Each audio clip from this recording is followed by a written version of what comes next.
Hi everyone, thanks for joining the webinar today.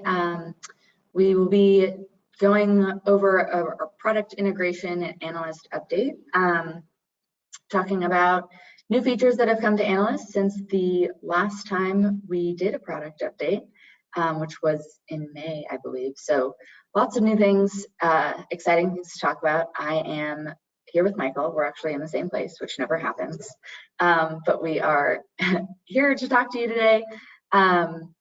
Yes, those are our faces. You can see us twice now. First, we're going to talk about completed work, so things that have been added to the tool already. This list is things that we have actually already covered in previous webinars. So new job postings feed, historical data, job postings, export up to 500 recent postings, report builder, occupation comparison report, global occupations taxonomy and skill categories, and metadata. There's lots more to come on that, but this is the list of things that we have already talked about, so we're not going to spend a lot of time on these items. If you want an in-depth, if you want to see the recordings of the webinars that we've done in the past, you can reach out to your account manager. We can make those available to you. So today, what we're mostly going to focus on is newly completed work, so things that have happened since the last time we talked. And that includes data update, so not really integration work, but a significant, meaningful update to the data in the tool to SOC 2019 and SOC 2018, ONET 2019. Expansion of the global occupations taxonomy. Michael's going to walk through that in Analyst and just the functionality of it in the tool. Program research by global ocs, so being able to do within the program report, being able to research programs using an occupation first instead of a program first. Some really, really good things there. Improvements and added features to program reporting, so more things in that. Custom time frame options, so you have more flexibility now in terms of when you look at job postings, in terms of the dates that you select. So and you can do preset time frames, and we'll talk about all of that. Minimum, maximum education attainment. So now you can toggle between minimum education in job postings and just general education that's mentioned in postings. So you can see, like, if a posting says bachelor's required, master's preferred, you can filter that to say, to show up in your results as bachelor's, because that's the minimum level. Remote work tags has some updates, and then time to fill and posting duration. Posting duration is back, and hard to fill jobs is an added feature in the job postings table. Yeah, so that is an excellent overview. And so I'm actually just going to navigate away from the safety of slides, and we are going to go into Analyst and basically just walk through all of these. The one we won't walk through as much is the data update to SOC 2018 and ONET 2019. I think the important part there is that is something that is available in Analyst, our go-forward platform, in regards to integration, but it is not available and will not be happening in Labor Insight or Program Insight. So kind of a big differentiator there in terms of using the most up-to-date taxonomies and classifications available. So with that, I am going to jump over to Analyst. So one of the things that we talked about was the continued expansion of the global occupation taxonomy. So one of the things that we added here in the job posting analytics report, if we slide down here a little bit, we see our top posted occupations. We haven't actually searched with any sort of SOC, ONET, or job title, but what we see is we can actually look through the different kind of classifications we have that we would roll job postings into. In this case, SOC, we can see how these job postings would be bucketed by SOC. Here at the 5-digit, if for some reason we want to say, well, let's look at this at the most broad or the most generic occupation levels, we can easily do that here. Just to get an idea of how the different levels are breaking out, where we're seeing different jobs rolled up to in terms of the most precise SOC codes or the most general. And I think what is really cool is we can also look at this easily by ONET. It's flat since there's no levels, but we can also do it with our global occupation taxonomy. So we see, again, here's all the job posting results at the occupation level. I see registered nurses. That's interesting. Maybe it breaks out a little bit differently on a more precise or more granular level. So let's see what that looks like here. So actually, it's largely, if we get into more granular, we see registered nurses dropping down, where we see retail sales associate being the most common result. We can chase this back up to something as broad as occupation group or even kind of career area and see, what are the most general buckets that all these job postings are falling into. So that is available here in the job posting analytics report.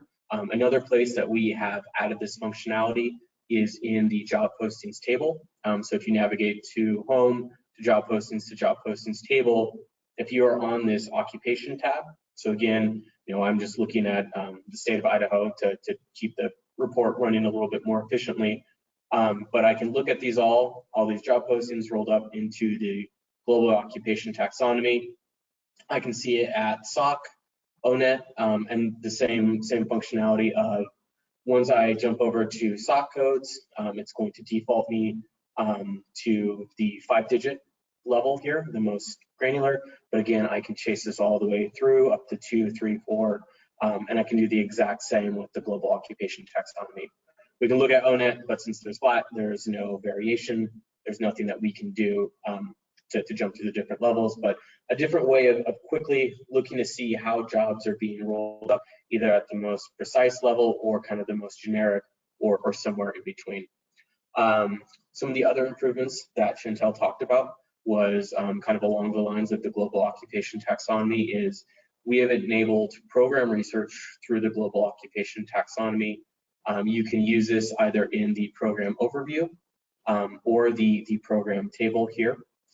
So we can just select any one of our global occupations. And again, if that's something you're not familiar with that taxonomy, anywhere we have that available, I would encourage you to hit the browse button here. You can see the career areas we can use to filter, the different levels of the taxonomy. In the program research, we do only go down to the occupation level, not the specialized occupation. That is kind of one of the cutoffs for our mapping. But we can look at occupations and we can say operations manager and public administrator, can pull these in, and we could go ahead and run a report here.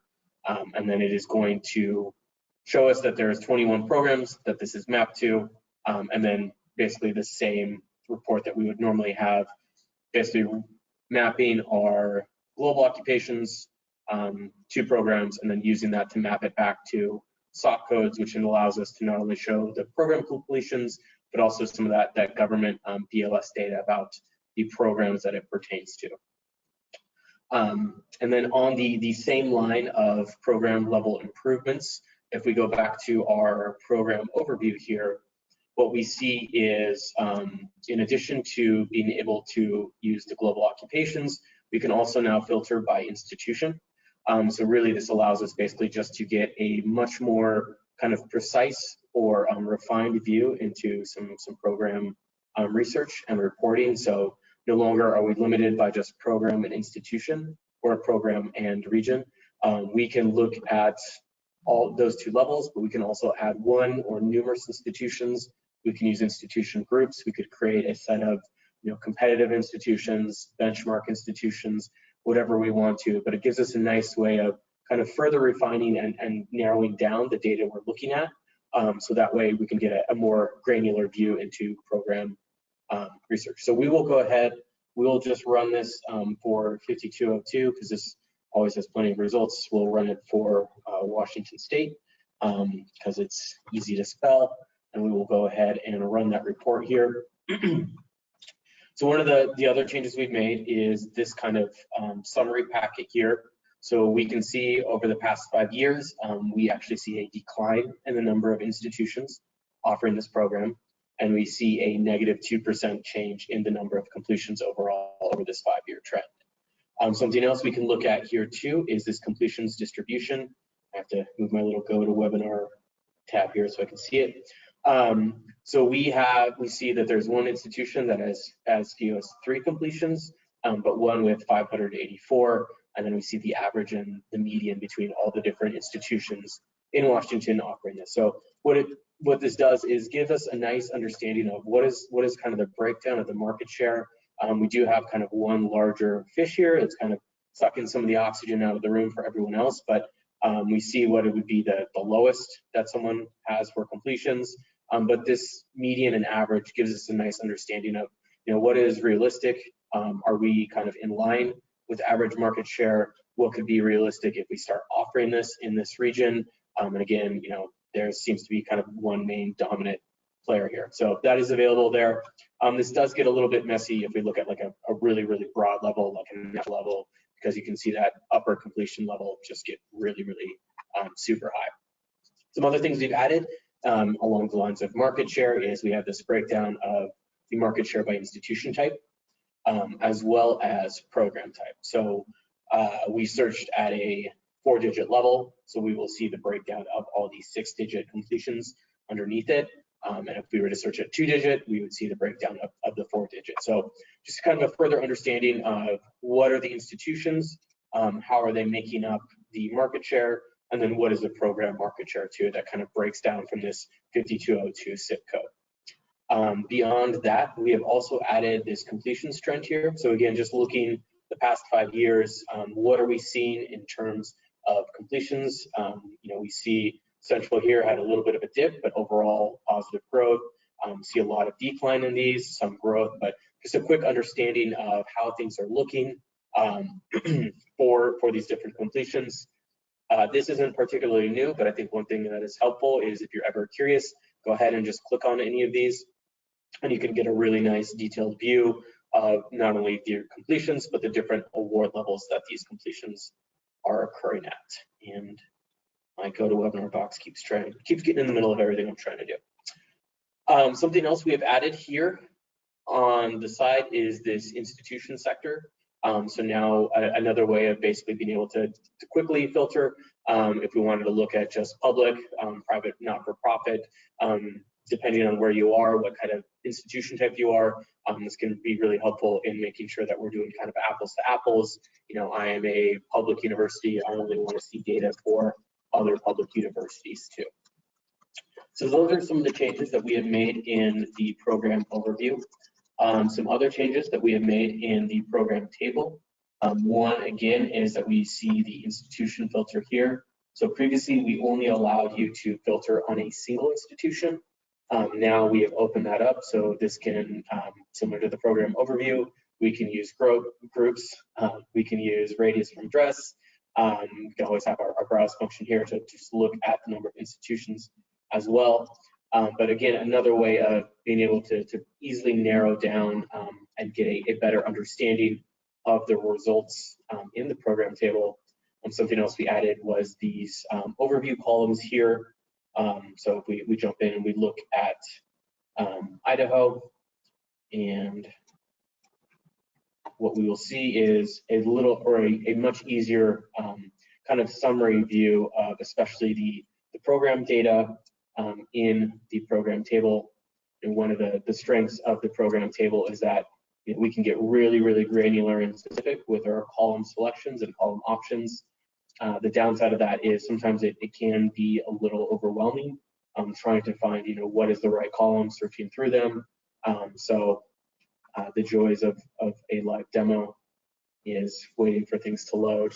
So as you can tell, we have not necessarily made improvements about the performance of the program table. So here we go. So we have kind of a nice overview of completions at the most common award levels, some occupation data about wages and growth there. But like I was talking about, it pulls in a nice kind of summary view, but these are some of the, the really kind of granular options that, while very helpful, can sometimes feel a little overwhelming. So those are some of the changes we have made in the program table as well. Taking a little bit of a step back towards some of our job postings data. One other change that we have made, which right now is just available on the job posting analytics report, but will be coming to all our job postings reports in the next 2 to 4 weeks are these preset timeframes. So really our first step towards a more customizable or fully customizable timeframe for our job postings data. So if we look at what we are calling now our standard timeframe, we are limited month to month, which can be a little cumbersome depending on how we want to slice. But also what can be really frustrating is, we are towards the end of September, but I only am allowed to use, or August is the last full month I have. With these preset timeframes, I can look at the last 7, 14, 30, 60 days. Let's look at the last 14 days, and we will go ahead and run this report. And what we see is basically a view of what are the last full days of data that we have available. So September is 26, so only about a day ago, and we already have the most recent job postings data in there. Have a lot of the same trend information about postings, salary, advertised wage trend, breakdowns, the sample postings. One thing that we are not able to do is we are not able to slice a lot of the government data. The most granular we can get that is monthly, so we do have to disable some of that when we're using these preset timeframes. And again, that's why it'll be more present in the job postings reports, because those are the things that we can get at most granularly. If you had tried this maybe a month ago, you would have noticed that the Who's Hiring section was not working with it. We have since added that. So really you get the bulk of everything in the job posting analytics report, and you get a lot more customization and freedom in terms of what timeframes are we looking at, and even we could just run this for the last full day of data and see what are the jobs that were posted September 26th across the nation. Like I said, right now that is just available in job posting analytics, but coming shortly that will be available in the job postings table, job postings by location, report builder, and job postings list, and hot and cold skills by job postings as well. If we look back at the job posting analytics report, one other change that Chantel talked about was minimum education level. So previously, if you were in the JPA report, what you would see is this education level here. And so one of the things that can be a little frustrating about this is, one, anytime an education level is referenced, it gets tagged. So that's how we see over 100%. But it's not necessarily the most helpful view into the job postings data. So now we have or are tagging for this minimum education level. So when somebody is requesting a job and we're able to tag, what we are doing is we are differentiating, what is the minimum education level that job posting is asking for. So we see a lot of minimum for high school or GED, some associates, and then bachelor's as well here. So if we're looking at the bachelor's jobs, these are jobs that have specifically called out that you need a bachelor's to apply. They may also mention that a master's or PhD would be preferred, but there is a specific requirement for one of these education levels. And so we are making sure and identifying that. So helpful, especially to not only understand what's changing with these education levels, but also the difference between what is mentioned versus what is required. Kind of along the same lines of minimum education level, the inverse in profile analytics, a new view we have added is the highest attainment level. So right now, if we're looking here, we can narrow this down a little bit. We'll just look at Idaho to keep this running decently fast, but we have this set. So I want to see everyone with a bachelor's degree. So these could be profiles that not only have a bachelor's, but they could also have a master's or even a doctorate. If we flip over to highest attainment here, these are profiles whose highest educational attainment level is a bachelor's. So if we notice, we can only select one at a time because we can only select one maximum education level. Sorry, thank you Windows for popping up random stuff. At some point I'll learn how to turn that off. I just got a new computer, so I'm still displaying how tech savvy I am by not understanding how to run Windows. But either way, we can select masters and we'll see this number drop. So if we look back at our bachelor's level here, we see 100,000 or 100,000 profiles that have the highest education attainment of a bachelor's, whereas we look here, there's 139,000 that have a bachelor's, but also have some sort of master's or doctorate in addition to that. So those are some changes we've made to those reports to help kind of give a better understanding of what is the breakdown and what's really required, or what is the highest level someone has gotten to. Something else I think that could be really helpful in the education space is when we're looking at job postings data. One thing that we can do as well is we have added, this program filter here. So if we're going back up to our previous example, we're just looking at basically January of last year or January of this year to August. We can look at job postings that have mentioned a specific degree type. So we can do this with the zip codes, or we can do this just by typing and matching. Business is always a great example. So we see over that time, 34 million job postings, but how many are specifically asking for this award or this degree level? We see that drop. It's not an insignificant number, but definitely a lot lower that are asking specifically for this business administration degree. I think this is helpful to understand not only how an award level changes job opportunities, but the specific offering, how often somebody is asking for that particular degree type or requiring that degree type versus just you need a bachelor's or you need an associate's. So that is there, any of our job posting filters. One thing I think really cool with that is the job postings list, where you can use this report of all the full text samples in conjunction with some of these filters to really see how they are calling out or asking or describing those specific award levels. And one other thing I'll throw out here randomly about this, we did recently make the export of these job samples a lot easier. So now you can export all 500 in one simple export. You don't have to do them page by page. So you can get all 500 in one PDF or one Excel. It is going to be a lot of pages in that PDF, so give it a couple of seconds to load. And then one of the last things that I will talk about here are some improvements we have made around tagging remote jobs and also visualizing them. So anywhere in our job posting sections, you would have previously seen this part-time, full-time, job location filter. Previously, that was limited to remote or non-remote.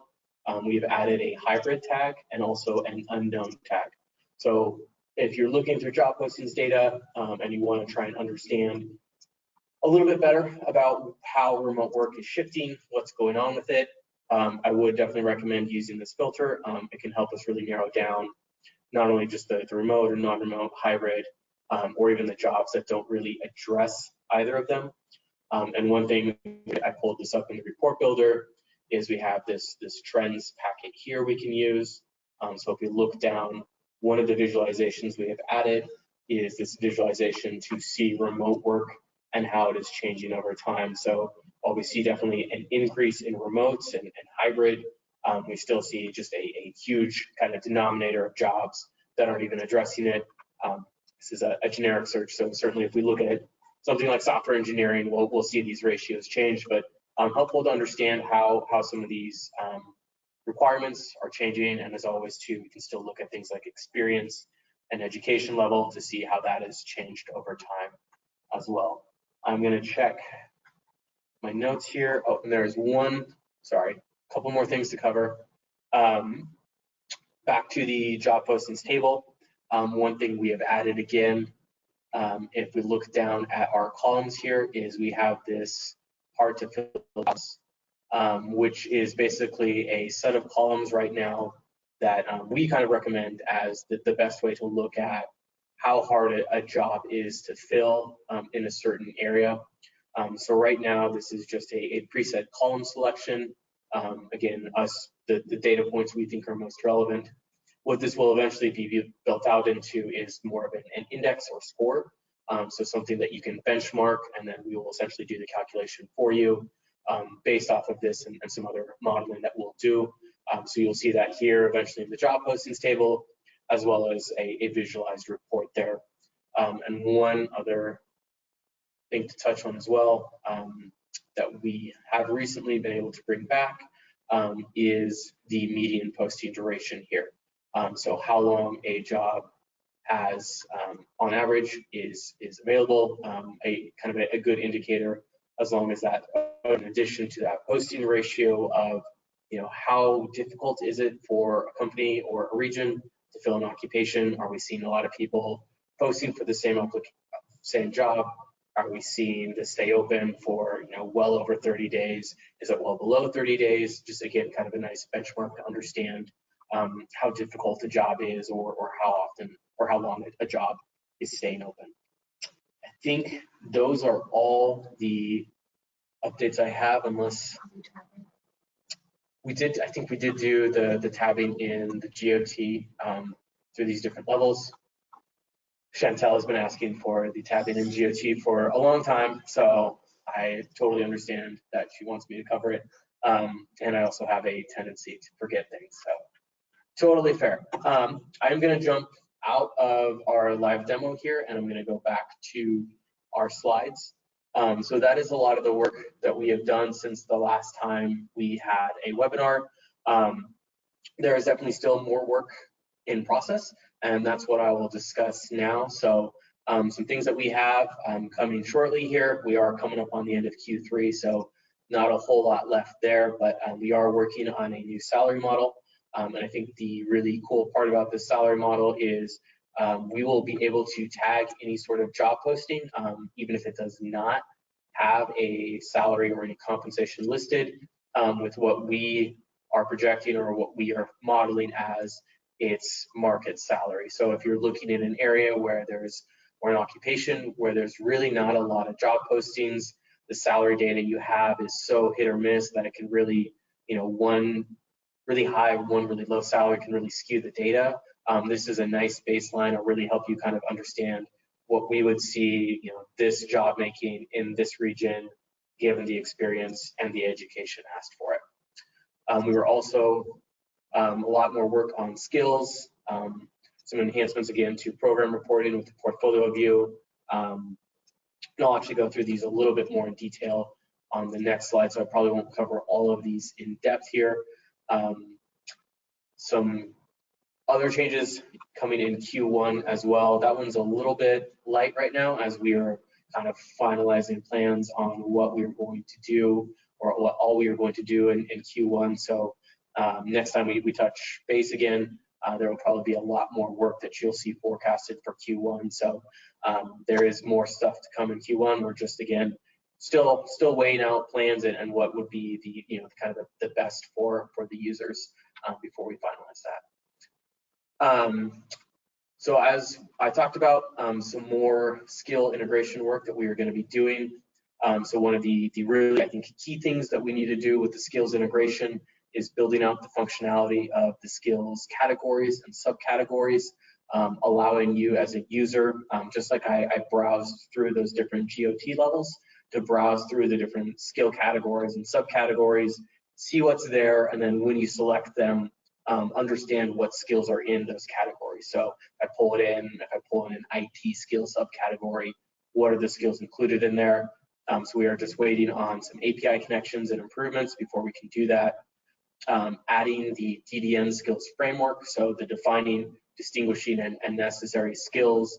Again, just a really helpful view of looking at the skills for a job and really understanding, what is kind of the baseline.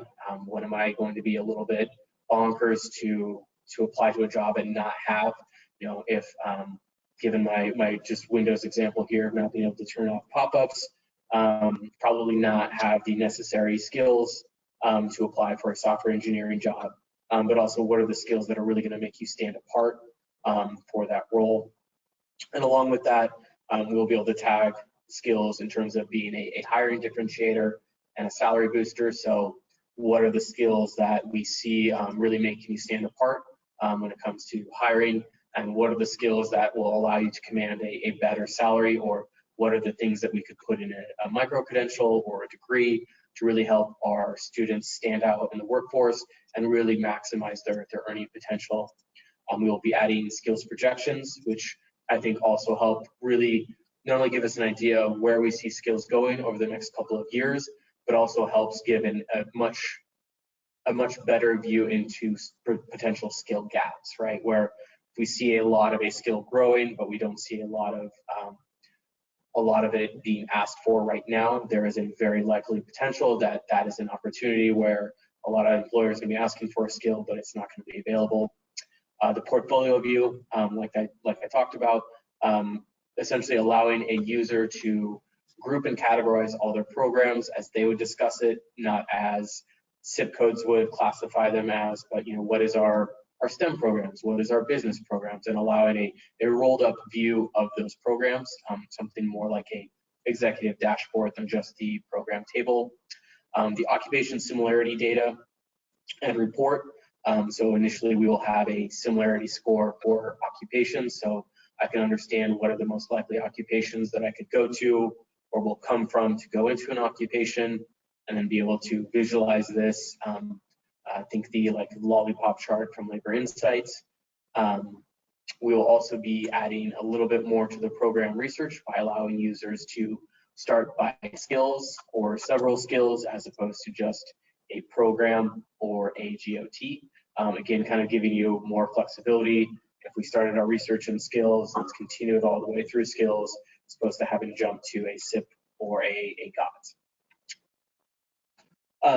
Some additional columns that we do want to add to the program table as well. So a simple yes, no on is a program offered fully in person, or is there a remote offering, as well as the competitive institutions, the number of competitive institutions as set by IPEDS. We will later this year be adding or releasing a new version of the global occupation taxonomy. So some cool improvements there. One of the most exciting parts is we'll be able to allow specialized occupations to be used in the UK and Canada, and they will be the taxonomy will be the exact same across these different geographies. So we can search and we can use them the exact same if you're using or doing research in multiple geographies. And we also are going to allow, or we'll be able to combine our profile data and marry that to the global occupation as well, which will help with your research. We still have more rebrand work to do. If you've been in the tool recently, you'll see some small color changes. We are continuing to update to the new Lightcast brand and theme, which we are really excited about. But we are trying to get all of this integration work done for you first. So we are a little bit slow on completing the rebrand. But as you go through, you'll continue to see updates in terms of our color palettes and in our interface. I'm trying to think. I think that is everything I had slide and demonstration wise, unless there's anything you think I missed. No, I think that was great. Thanks. If you have questions, you can put them in the question box. There's a bunch in here already, so we'll try to get to as many as we can.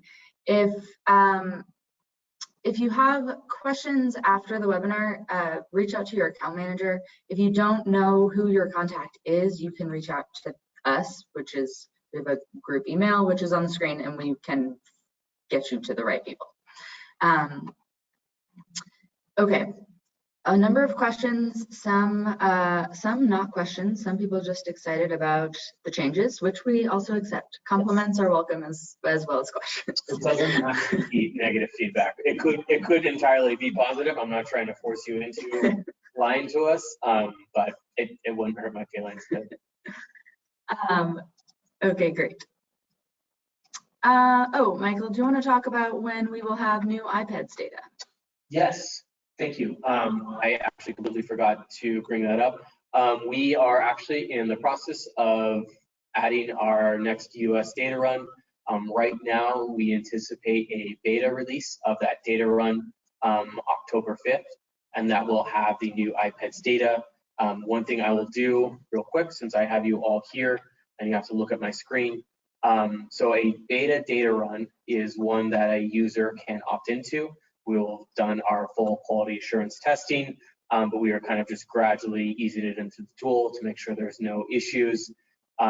You can select or opt into that beta data run down here, beta data run, and it will be available here. You'll see beta 2022.4. You can select it then. After a week or so, that usually goes and becomes the default option, at which point you would, when you come into the tool, you'll immediately be on the 2022.4 data run with the option of reverting back to 2022.3 if for some reason you're mid-research, you don't want to, the new data might skew or throw off something that you have midstream.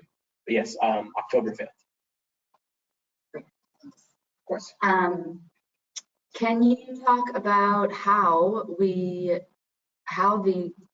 program research by occupation works? How do we match GlobalX to zip codes? Sure. I will go into that.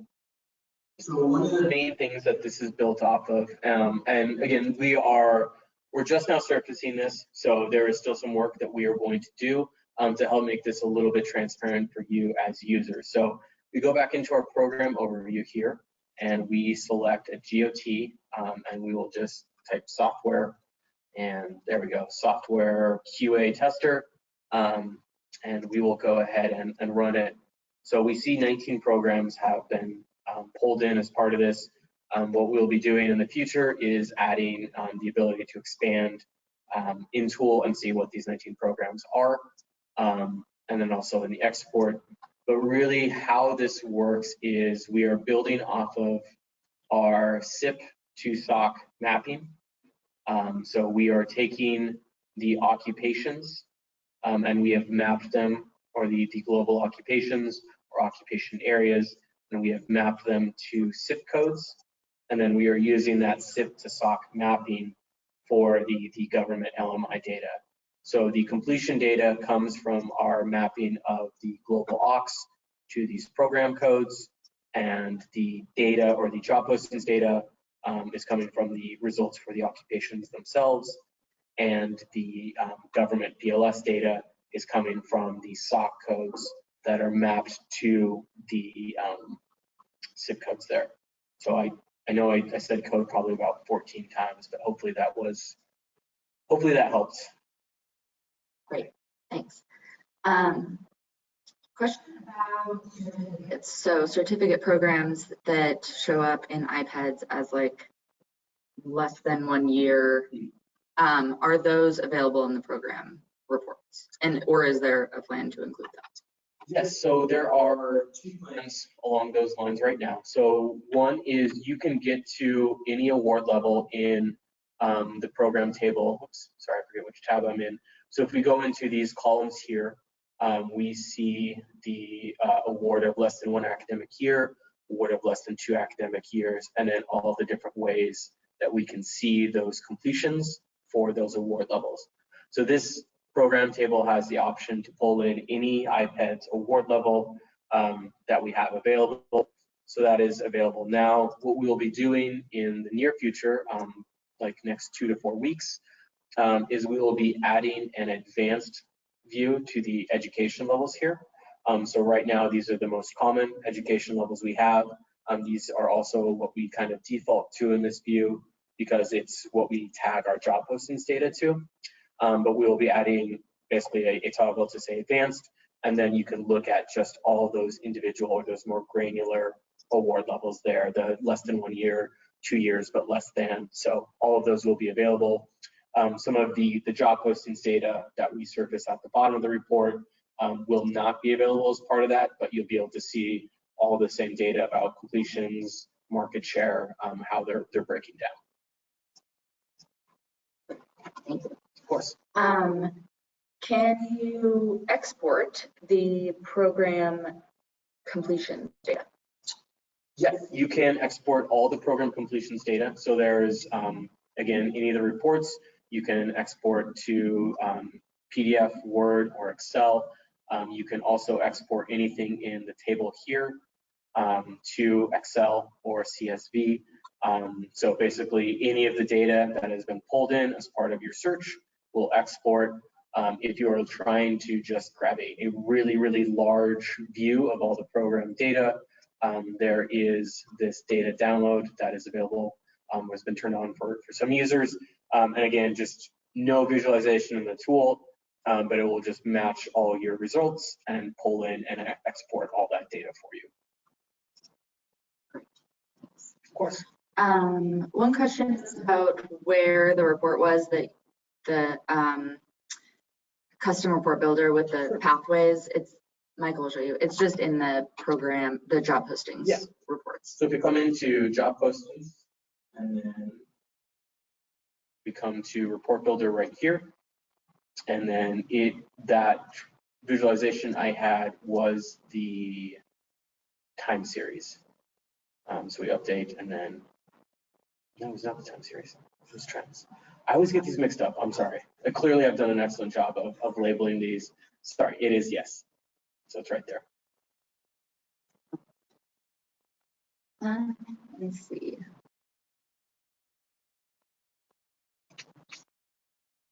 Sorry. Moderating questions is not as easy as it looks. Let me see. I'm eternally grateful that I'm not the one who has to moderate questions, so thank you. Okay, we will continue to update the knowledge base with any documentation we have, so you can check there for any specific questions around that, around anything really, definitions of things. The knowledge base there's a button for it right in Analyst at the top. It's easy to get to. Let's see. Okay, I'm going to ask you a question that you might not know the answer to. Are you ready? Okay. Skill projections that are coming.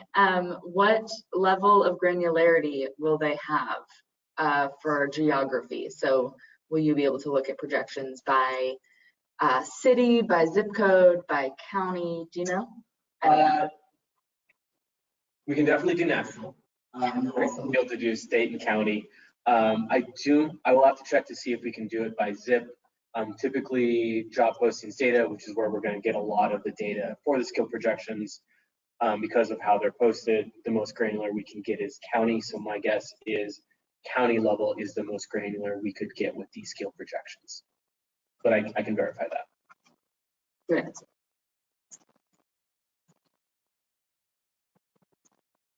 Okay, I think we have duplicates in here. So I think we've answered most of the questions. If we didn't get to your question, or if you think of something later, like I said, you can send an email to the email on the screen. Also, a recording of this whole webinar will be sent to everyone who registered for the webinar. So if people registered and weren't able to attend, they will still get the recording. And yes, someone mentioned the chat staff. Yeah, if you have questions while you're using Analyst, there's a live chat in the corner that is staffed by account managers. So they are available to answer questions as you're doing research. And they're really good about finding answers that they don't know off the top of their head. So definitely use that. I think that's it. Anything else? One thing I'll throw out to everyone too, in kind of regards to the chat, is if there's ever anything you see in the tool that you would like changed, or you think should be improved, or a result doesn't seem like it matches up, there is this feedback button here. The great thing about this feedback button is it'll pull in all the data about what you're searching, what results you have, time frame, etc. So all you have to do is as simple as this result seems wrong, and we will basically have all the information we have. Or, you know, I really like how you started adding this, but I would like you to continue doing that. So if there's things we can do to continue to improve the tool for you, features we've added but you would like slightly modified or removed, please let us know. You know, all the goal of this integration work, as always, is to help you, the users. So if there's things you're seeing, please let us know. The feedback does come to me directly, and I do look at it every day. So it is something that I use a lot in terms of planning out work and how to improve the tool for you all. Great. All right, everyone. Thanks so much for joining us, and have a great rest of your day.